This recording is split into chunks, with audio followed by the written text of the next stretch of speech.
let me express my deepest gratitude for the privilege of addressing this convention. Tonight is a particular honor for me because, let's face it, my presence on this stage is pretty unlikely. My father was a foreign student, born and raised in a small village in Kenya. He grew up herding goats, went to school in a tin roof shack. His father, my grandfather, was a cook, a domestic servant to the British. But my grandfather had larger dreams for his son. Through hard work and perseverance, my father got a scholarship to study in a magical place, America, that shone as a beacon of freedom and opportunity to so many who had come before. While studying here, my father met my mother. She was born in a town on the other side of the world, in Kansas.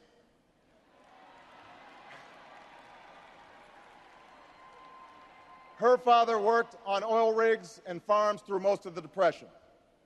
The day after Pearl Harbor, my grandfather signed up for duty, joined Patton's army, marched across Europe. Back home, my grandmother raised a baby and went to work on a bomber assembly line. After the war, they studied on the GI Bill, bought a house through FHA, and later moved west, all the way to Hawaii in search of opportunity. And they, too, had big dreams for their daughter. A common dream born of two continents. My parents shared not only an improbable love, they shared an abiding faith in the possibilities of this nation. They would give me an African name, Barak, or Blessed, believing that in a tolerant America, your name is no barrier to success. They imagined me going to the best schools in the land, even though they weren't rich, because in a generous America, you don't have to be rich to achieve your potential. They're both passed away now. And yet I know that on this night, they look down on me with great pride. They stand here, and I stand here today, grateful for the diversity of my heritage, aware that my parents' dreams live on in my two precious daughters. I stand here knowing that my story is part of the larger American story, that I owe a debt to all of those who came before me, and that in no other country on earth is my story even possible.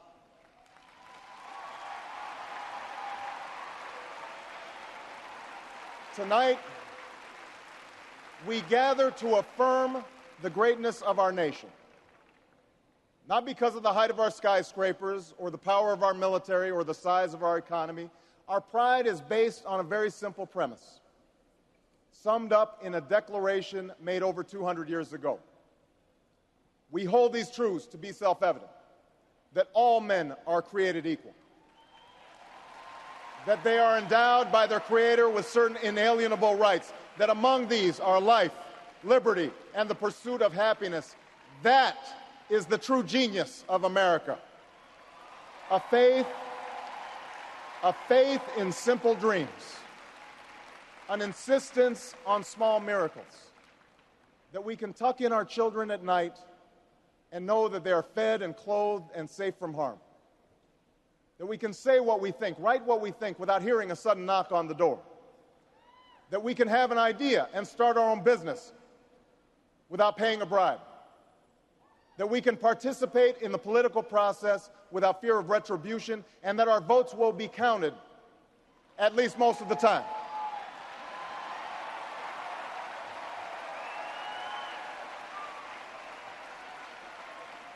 This year, in this election, we are called to reaffirm our values and our commitments, to hold them against a hard reality, and see how we're measuring up to the legacy of our forebears and the promise of future generations. And fellow Americans, Democrats, Republicans, Independents, I say to you tonight, we have more work to do.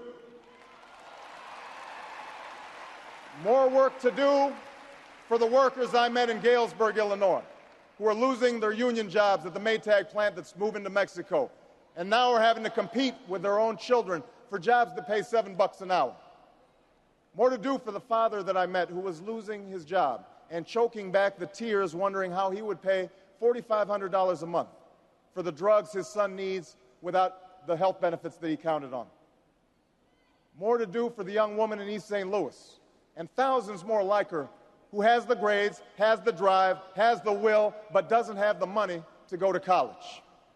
Now, don't get me wrong. The people I meet in small towns and big cities, in diners and office parks, they don't expect government to solve all their problems. They know they have to work hard to get ahead, and they want to. Go into the collar counties around Chicago, and people will tell you they don't want their tax money wasted by a welfare agency or by the Pentagon. Go into any inner city neighborhood, and folks will tell you that government alone can't teach our kids to learn. They know that parents have to teach, that children can't achieve unless we raise their expectations and turn off the television sets and eradicate the slander that says a black youth with a book is acting white. They know those things.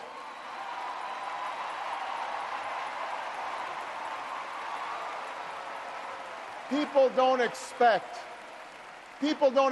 government to solve all their problems. But they sense deep in their bones that with just a slight change in priorities, we can make sure that every child in America has a decent shot at life, and that the doors of opportunity remain open to all. They know we can do better, and they want that choice. In this election, we offer that choice. Our party has chosen a man to lead us who embodies the best this country has to offer, and that man is John Kerry.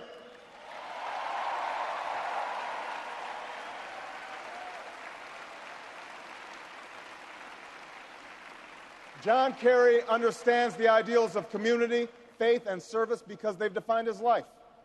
From his heroic service to Vietnam, to his years as a prosecutor and lieutenant governor, through 2 decades in the United States Senate, he's devoted himself to this country. Again and again, we've seen him make tough choices when easier ones were available. His values and his record affirm what is best in us. John Kerry believes in an America where hard work is rewarded. So instead of offering tax breaks to companies shipping jobs overseas, he offers them to companies creating jobs here at home. John Kerry believes in an America where all Americans can afford the same health coverage our politicians in Washington have for themselves. John Kerry believes in energy independence, so we aren't held hostage to the profits of oil companies or the sabotage of foreign oil fields. John Kerry believes in the constitutional freedoms that have made our country the envy of the world, and he will never sacrifice our basic liberties, nor use faith as a wedge to divide us.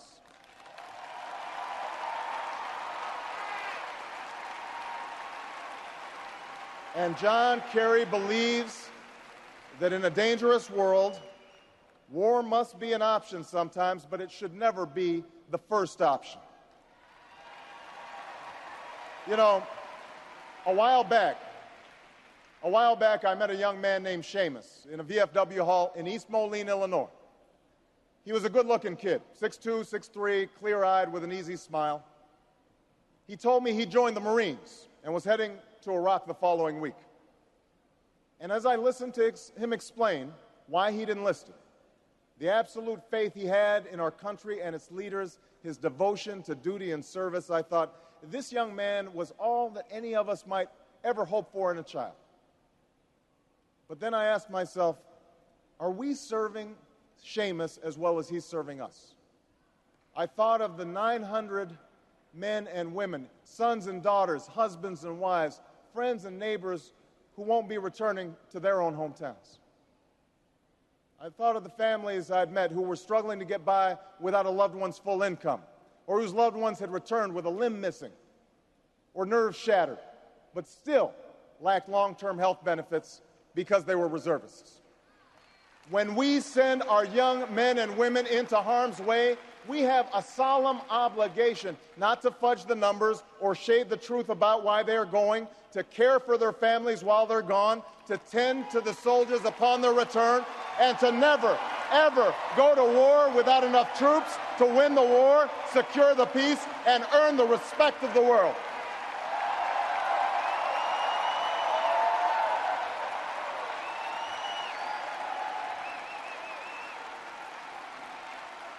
Now, now let me be clear.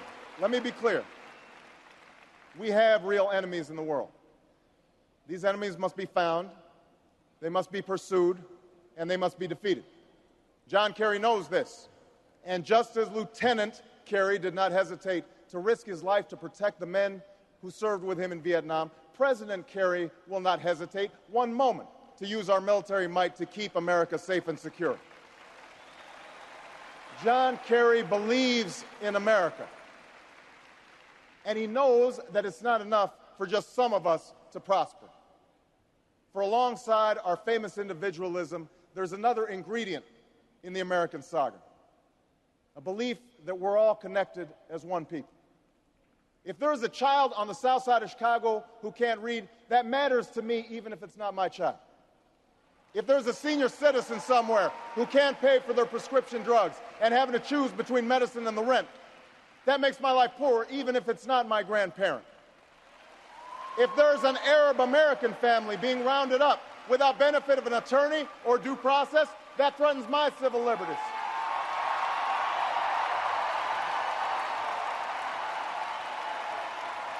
It is that fundamental belief. It is that fundamental belief, I am my brother's keeper, I am my sister's keeper, that makes this country work. It's what allows us to pursue our individual dreams and yet still come together as one American family. E pluribus unum, out of many, one.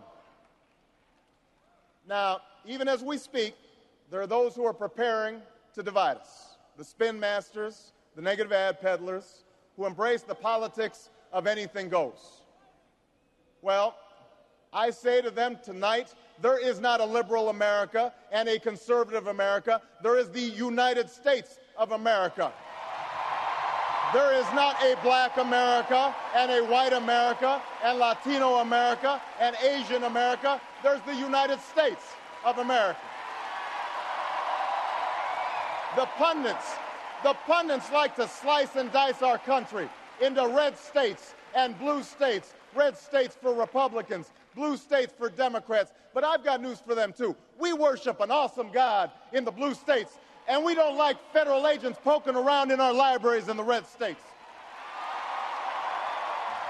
We coach Little League in the blue states, and yes, we've got some gay friends in the red states. There are patriots who opposed the war in Iraq, and there are patriots who supported the war in Iraq. We are one people, all of us pledging allegiance to the Stars and Stripes, all of us defending the United States of America.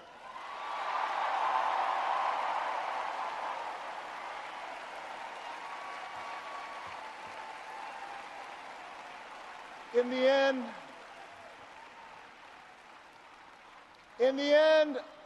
end, that's what this election is about. Do we participate in a politics of cynicism, or do we participate in a politics of hope? John Kerry calls on us to hope. John Edwards calls on us to hope. I'm not talking about blind optimism here, the almost willful ignorance that thinks unemployment will go away if we just don't think about it, or healthcare crisis will solve itself if we just ignore it. That's not what I'm talking about. I'm talking about something more substantial. It's the hope of slaves sitting around a fire singing freedom songs, the hope of immigrants setting out for distant shores, the hope of a young naval lieutenant bravely patrolling the Mekong Delta, the hope of a mill worker's son who dares to defy the odds, the hope of a skinny kid with a funny name who believes that America has a place for him too.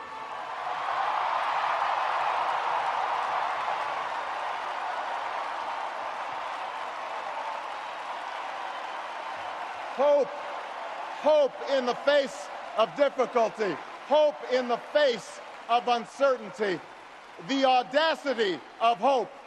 In the end, that is God's greatest gift to us, the bedrock of this nation, a belief in things not seen, a belief that there are better days ahead.